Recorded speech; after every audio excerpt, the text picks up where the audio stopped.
Guys അപ്പോൾ ഇന്ന് നമുക്കൊരു ഹെയർ പാക്ക് നോക്കിയാലോ. അപ്പോൾ ഞാൻ മുടിയിൽ എണ്ണയൊക്കെ തേച്ച് ചെടിയൊക്കെ കളഞ്ഞ് വെച്ചിട്ടുണ്ട് കേട്ടോ. അപ്പോൾ തലേദിവസം ഇതിന് വേണ്ടിയിട്ട് നമ്മൾ കുതിർത്ത് വെക്കേണ്ടത് ഉലുവയും കരിഞ്ജീരകവുമാണ്. അത് ഞാൻ കുതിർത്ത് വെച്ചിരുന്നത് കഞ്ഞിവെള്ളത്തിലാണ് കേട്ടോ. നിങ്ങൾക്ക് എന്തിനകത്ത് വേണമെങ്കിലും സാധാ വെള്ളത്തിലാണെങ്കിലും കുതിർക്കാം കേട്ടോ. പിന്നെ ചോറ് വേണം, ഏത് തരത്തിലുള്ള ചോറാണെങ്കിലും കുഴപ്പമില്ല കേട്ടോ. ഇതെല്ലാം കൂടെ മിക്സിയിലിട്ട് നന്നായിട്ട് അരച്ച് പേസ്റ്റ് രൂപത്തിലാക്കുക. എന്നിട്ട് തലയിൽ ഫുള്ളായിട്ട് നമുക്ക് തേച്ച് പിടിപ്പിക്കാവുന്നതാണ് കേട്ടോ. മുടിയിലും തേച്ച് പിടിപ്പിക്കാം, കാരണം ചോറുള്ളതുകൊണ്ട് തന്നെ നമ്മുടെ മുടിക്ക് ഒരു സ്മൂത്ത്നെസ് തരും കേട്ടോ. എന്നിട്ട് നന്നായിട്ട് തേച്ച് പിടിപ്പിച്ച് ഒരു 15 മിനിറ്റൊക്കെ വെച്ചാൽ മതി കേട്ടോ.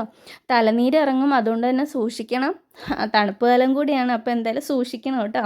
15 മിനിറ്റോളം മതി. എന്നിട്ട് നമുക്ക് വാഷ് ചെയ്ത് കളയാം കേട്ടോ നോർമൽ വെള്ളത്തിൽ. അപ്പം ഇങ്ങനത്തെ വീഡിയോസ് ഇഷ്ടപ്പെടുവാണെങ്കിൽ എന്തായാലും ലൈക്ക് ചെയ്യുക, കമൻറ്റ് ചെയ്യുക, ഷെയർ ചെയ്യുക. പിന്നെ ചാനൽ എന്തായാലും സബ്സ്ക്രൈബ് ചെയ്യണം കേട്ടോ, എന്നാലാണ് വരും വീഡിയോസ് കാണാൻ പറ്റുള്ളൂ.